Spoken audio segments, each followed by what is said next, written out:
Welcome back, my dear students. In last class, we have seen classes of IP addresses, and in this class, we are going to continue that uses of the class of IP addresses and then subnetting and basics of IP version 6. Okay, right. Let me move into the class.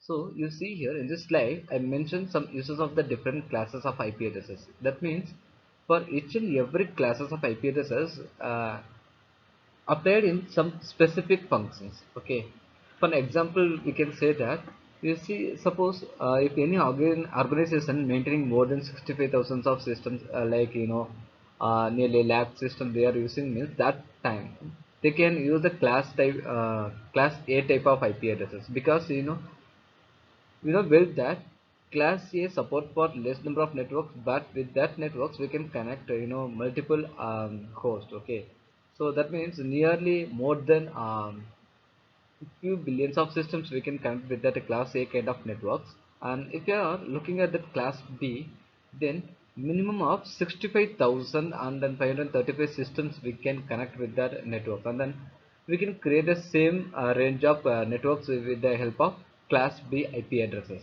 Okay, and the final one is class C IP addresses.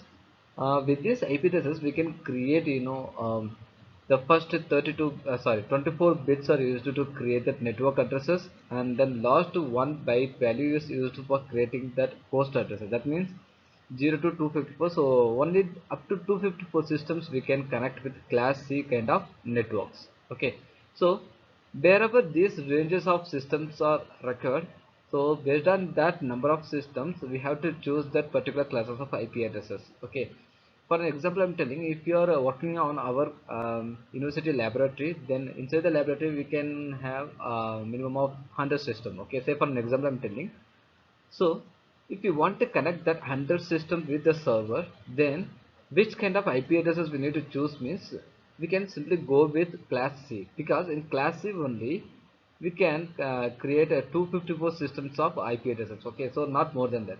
So you see, if I'm choosing the class C, then what will happen? We can create lakh number of IP addresses by using the class A. Okay, but only for the 100 system, if I'm using that class A, then the rest of the IP addresses will be waste. Okay, that's why to avoid this kind of wasting the IP addresses, we need to choose the exact classes of IP addresses for making that network connections. Alright. Okay, and the next one is the subnetting. So here I have given the question like why subnetting. But before continuing this question, we need to understand what is subnetting. Okay. So you see, we know how to create the networks, right? And if any manager or any situations, if you want to split that network into some other subgroups, then that moment we can go with this kind of subnetting concepts. Okay, so you see the reasons because of why subnetting means, the first point, preservation of address space. That means we know that uh, by using some classes of IP addresses, we can use we can use some default network addresses, right? For class A, it is 255.0.0.0, and then class B it is 255.255.0.0, and then for class C it is 255.255.255.0. So you see here, in each and every classes that network part will be getting increased. Okay, from the A to C, that network part will be getting increased. Okay, and suppose if I want to make more networks in the same classes, you see, we can create only 250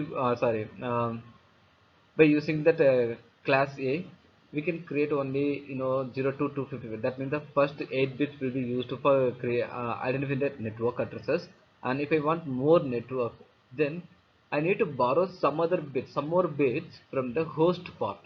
Okay, so simply we can say that subnetting is the technique which is uh, created by the way of borrowing some more bits from host path. Okay, so if you are getting some other bits from the host path, then automatically we can increase or we can extend that network of that particular classes of IP addresses. That's what they are telling. And the second point, they mentioned control network traffic, avoid collisions. Yes, because we are dividing that whole network into some small parts, right? So that moment we can avoid some traffic and then collisions, and then reduce the routing complexity. Because you see, whenever you're trying to share the packet into some larger number of systems network, then what will happen? To deliver that packet to the particular destination, it has to cross all other systems. Okay, so it will take more time. Okay, but if we are dividing that network into some small groups, then easily we can identify in which group that particular system is residing, right? So based on that information, our packet can be delivered to that. And then next one is improve network performance, right? Because you see, we are reducing the routing complexity and then controlling the network traffic and avoiding collision. So these are all very beneficiable in the network concepts. Okay, that's why they are telling, if you're doing this kind of activity, then automatically our performance will be increased. Okay, and then security, because we are dividing that entire network into some small groups, right? There we can assign some other security parameters, like one network persons cannot talk with or cannot share that information to another network. So in this way we can make a security for each and every networks. So for these reasons only we need to access the subnetting. And this is the subnetting definitions. As I told you before, if I want to divide one big or larger number of networks into some small groups, then that moment we can go for this subnetting concepts. Okay, so how they are doing means, we know that where IP address contains the 32-bit informations, and then in this 32-bit 16 bits will be used, sorry, not only the 16-bit, based on the classes of IP addresses, few bits will be used for identifying the classes of networks, and then the rest bits will be used for identifying the host information, right? So with this 32-bit only we are going to play with making subnetting. Okay, that means, so already I told you that if you want to create any subnet, then we need to borrow some extra bits from the host part. Okay, that's why they are telling, from this 32-bit information we need to get some, utilize some other host side binary values for making the subnet mask. Okay, that's why they are telling here. And for example, they're taking the class B IP addresses. So for class B, we know that well, it is starting from the 255.255.0.0. Okay, right? So if that classes is starting from 255.255, then what about the another 0.0? So it is a 16-bit here for network and then another 16-bit for host addresses, right? So if I want to make some more networks other than this 255.255, I need some other networks to make this small group of networks by using the class B. So that moment I need to access some extra bit values. Okay, so how can I get this extra bit? Means simply I can crawl into that host side bit values. Okay, from that place I can borrow some bit values, and then I need to convert that into decimal value. So whatever the decimal value we are getting, that value will be called subnet mask or net mask value. Okay, so based on that value only, our network will be splitted into some groups. Okay, so you see here one example they are given. So actually they are given the IP addresses in the binary format. Okay, so the first binary values are IP addresses, and then second binary values are net mask. That means that net value. Okay, simply we are telling that net ID and then host ID, right? So the second values are the net ID. Simply they are mentioning this is the net mask value. Here we have to find out what is the subnet mask value, which is used for dividing that IP address or the network into some small groups. Okay, so here what they are doing, simply they are just identifying that similar number of 1 bits in these both values. Okay, so you see, wherever that ones are present in that IP addresses and then same locations once placed in that net mask, only that bit value will be derived to find out the mask number. Okay, so you see here in that first place, that one is in the IP addresses and the one in the net mask. So the answer also we are writing that one, and the next bit it is 0, and then net mask having that 1. So zeros and 1 combinations will give 0 only. Okay, so only the combinations of 1 and 1 will give the answer 1, the another methods or another you know type of values are given zeros. So as per these rules, we are getting some answer for that given input values of IP addresses and then net mask. So after applying that formula, we are getting some other result as some value, right? So that value is called mask number, and then this mask number is used as a subnet mask value in our network. Okay. So in this example, they are giving 137 is that first octet bit value, and then 207 it is also our octet bit value only. Since it is a class B, that 137.207 is which is normal classes of sorry, normal ID which is used to for identify the network ID. Okay, so in another thing, that means the third octet bit we are getting the values 192. Okay, that means it is a third bit value, so here we are borrowing that bit's value from the host ID. Okay, whatever it is, we are using the class B only, but we want to extend that network into some paths. That's why we are going for borrowing that host ID value. So after borrowing that value, we are getting that value like 192. So now this 192 will be acting like a subnet mask value. Okay, right. So if you are applying that subnet mask value, then under that particular subnet mask only, all the system will be getting connected to the network group. And you see here the default subnet mask of each and every class. That means the class A, class B, class C. So as I told you before, for class A, the default subnet mask is 255.0.0.0. So if I want to extend this class A networks into some more bits, means we cannot include that extra bit in the first place itself, because that minimum to maximum range of the each and every octet bit is starting from 0 to 255 only. So we cannot use 256 or 257 here. So up to 255 only we can use, but still I want to extend the network of that class A, means I need to move on to the next octet bits. So there these bits are used to for host values. Okay, so we need to borrow some host bit values to extending the class A networks. The same way for class B and class A also. Right? So this is the concept they are using here. And then IP subnetting. So you know that what is a subnetting, and then based on which that subnetting is happening, means based on that IP only, that what they are mentioning here.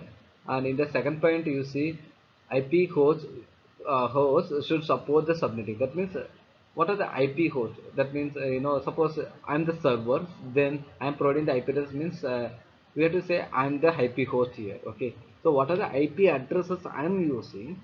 The same kind of IP addresses. That means except the host ID, all other network ID must be same. Okay, which is like whatever network ID I'm having, the same ID should be followed by some other system. The host ID may be getting different because we need to add some extra client machines to the server machine. So the host ID will get differ, but not the server ID. Okay, that's what they are telling. And you see in the last point, all hosts on the same network should have the same subnet mask. That's what I have told you now, because whatever the client machines we are connecting with the server, all those client machines must contain the same subnet mask. Okay, the subnet mask is the network ID. So after identifying this network ID only, the server will deliver the packets. And then IPv6. Okay, so here we need to understand why we are going for the version 6. Okay, and we know that when IP version 4 contains only 32-bit information. Okay, so we can create only a few glimpses of IP addresses by using IP version 4. But nowadays we are using many internet-oriented devices or network devices. Okay, even if you're talking about the mobiles, the millions of people, almost all the people are using the mobile phones and then some other network devices, right? And we are using laptops at the same time, we are using the computer system also. So we cannot give the separate IP addresses for each and every devices or the machines. Okay, so that moment we are facing that IP scarcity problem. To avoid this IP scarcity, they are extending the IP version, because you see IP version 6 comes along with a 128 bits of information, actually, which is very bigger than our IP version 4. That's why by using that IP version 6 we can create trillions of IP addresses. Okay, so there is no scarcity of the IP addresses for assigning to all the systems or the devices. Okay, and you see here, um, they are telling the IP header here, and in this IP the third point you see the IPv6 addresses are 4 times longer than IP version 4 addresses. Okay, so simply we can say that that address itself is 4 times longer than the IP version 4. So that's why we are telling. Even you see the IP version 6 header, the header size is simply the twice of the IP version 4 header. So we can load many information. We can create lots of IP addresses. Okay, and whatever it is, that sizes of the IP version 6 may be very large, but it won't keep much overhead information. That means, we can load the payload informations like our IP version 4. But still, this IP version 6 is, it is used for the routing purposes, and we are having many features to identify some routing informations, or shrinking that IP address. Suppose if you are passing some IP address which is very long, and then it is having some continuous same bits, means that time we can reduce that bits by using some scope operators. Okay, so the double colon will shrink that continual information. For example, I'm telling which in every part contains the continuous zeros, means we can simply reduce all the zeros and then we can put 0 double colon and 0. It means that we're telling in this place we are having the continuous zeros. So like that we can reduce the sizes of IP version 6 also. Okay, and these are all about today topics, and in the next classes we will see some external applications and some other concepts. Thank you.